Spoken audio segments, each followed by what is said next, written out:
اعوذ باللہ من الشیطان الرجیم بسم اللہ الرحمن الرحیم۔ سامعین گرامی، میں امداد حسین ہاشمی آپ کی خدمت میں جس ویڈیو کا روی لایا ہوں وہ ہے ماہ نومبر 2025 12 برج۔ ان میں کون سے برج اس ماہ میں بیمار ہو سکتے ہیں، کس کو جسمانی بیماری اور کس برج کو روحانی بیماری آ سکتی ہے، اور کس برج کو روحانی اور جسمانی دونوں بیماریاں آ سکتی ہیں۔ وقت بیماری کب شروع ہوگا، کب ختم ہوگا، آپ کیا احتیاط کریں، یہ سب چیزیں ہم آپ کو بیان کرنے والے ہیں۔ تو چلیے چلتے ہیں۔ سب سے پہلے برج، پہلا برج جو بیمار ہونے والا ہے وہ ہے حمل برج۔ کب بیمار ہوگا؟ یہ 10 تاریخ سے لے کر 29 تاریخ کے درمیان یہ بیمار ہو سکتے ہیں جسمانی طور پر، ان کو روحانی بیماری نہیں لگے گی۔ سر درد، آدھے سر کا درد، بخار، نزلہ زکام، یہ ان کی بیماریاں آ سکتی ہیں۔ اس سلسلے کا جو اگلا برج ہے جو پورا ماہ بیمار رہے گا وہ اسد لیو۔ لیو جو ہے نا وہ جسمانی طور پر پورا مہینہ بیمار ہو سکتا ہے، اس لیے وہ 4 ہفتے 5 ہفتے جو بھی بنے، سیچرڈے کو وہ کالے رنگ کی چیز صدقہ کرتے رہیں، جیسے کالے تل، کالے ماش وغیرہ ہے۔ اس کے علاوہ ان پر جسمانی بیماری کا بھی سایہ رہے گا، ذات النفس کے ہمزاد کا سایہ ان کے اوپر رہے گا۔ تو یہ اسد برج والے ہوشیار ہیں، وہ روحانی اور جسمانی دونوں بیماریوں میں مبتلا ہو سکتے ہیں۔ اس سلسلے کا جو اگلا برج ہے جو روحانی اور جسمانی دونوں طور پر زبردست بیمار ہو سکتا ہے تو وہ برج سنبلہ ہے۔ ورگو والے آپ بہت احتیاط کریں، یرکان، بلڈ پریشر، سر کا درد، آدھے سر کا درد، کڈنی کا مسئلہ اور بھی کئی بیماریاں آ سکتی ہیں۔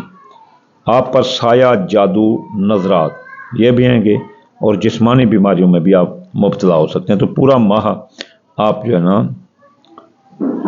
احتیاط کریں اور اپنے معالج سے رابطہ کریں۔ اگر کوئی بھی بیماری چھوٹی سی بھی ہو تو اسے آپ نے غیر معمولی نہیں سمجھنا ہے۔ تو ماہ نومبر 2025 کا جو اگلا برج ہے وہ ہے جدی، کیپریکارن۔ کیپریکارن والوں آپ کو روحانی اور جسمانی دونوں بیماریاں آ سکتے ہیں، تو اس لیے آپ پر سایہ، جادو کے اثرات، نظرات، ستاروں کی رجت سے تو آپ بیمار ہوں گے، تو یہ چیزیں آپ کے لیے احتیاط طلب ہیں۔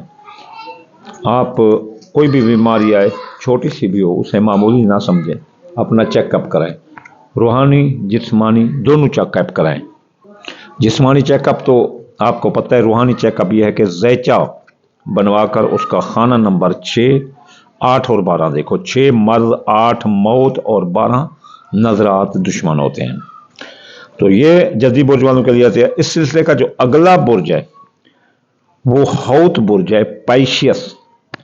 پیشیس کو کبھی روحانی مرض نہیں ہوتا کیونکہ یہ بڑے قابو ہوتے ہیں، ان کا برج جو ہے نا بڑا روحانی برج ہوتا ہے، اس لیے ان کو ایسی یہ بیماریاں نہیں آتی، لیکن پھر بھی یہ روحانی بیماری میں مبتلا ہو رہے ہیں۔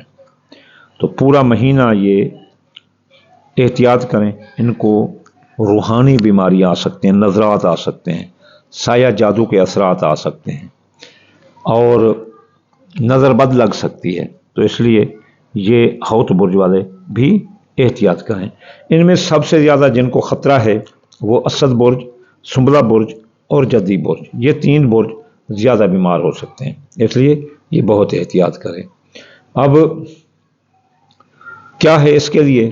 آپ اگر بیمار ہو بھی جائیں تو آپ نے کیا کرنا ہے، سفید رنگ کی چیز، چاول ٹوٹا، باجرہ اور کالے تیل یا کالے ماش یا سورج مکھی ملا کر آپ نے ہفتے والے دن اور بدھ والے دن آپ نے صدقہ کرنا ہے، تو انشاءاللہ تعالیٰ آپ کی بیماریاں دفع رہیں گی۔ یہ سارے برج والے ہفتے والے دن یاغنی پڑھیں 1060 بار، اور اتوار والے دن اپنا بدھ والے دن یہ پڑھیں یا متعلق 541 بار۔ علاوہ کبھی بھی آپ کو کوئی بیماری لاحق ہو، روحانی ہو یا جسمانی، تو آپ یہ 3 اسم اعظم پڑھ کر اس کو سر سے ہی ختم کر سکتے ہو۔ پہلا اسم اعظم ہے یا شافی ہو، اس کی تعداد ہے 391 بار پڑھو. دوسرا اسم اعظم ہے یا کافی ہو 111 بار پڑھو. تیسرا اسم اعظم ہے یا سلام ہو، اسے 131 بار پڑھو. انشاءاللہ تعالیٰ بیماریوں سے نجات ملے گی. خاص طور پر ماہ نومبر 2025 میں حمل، اسد، سنبلہ، جدی اور ہوت والے پڑھیں. اور سب سے زیادہ جن نے آنکھیں کھول کر رکھنی ہیں وہ اسد، سنبلہ اور جدی ہیں. آنکھیں کھول کر رکھنا مسٹر. اب آپ احتیاط کریں جی. انشاءاللہ جلد اگلی ویڈیو میں حاضر ہوتے ہیں. وما علینا الا البلاغ المبین.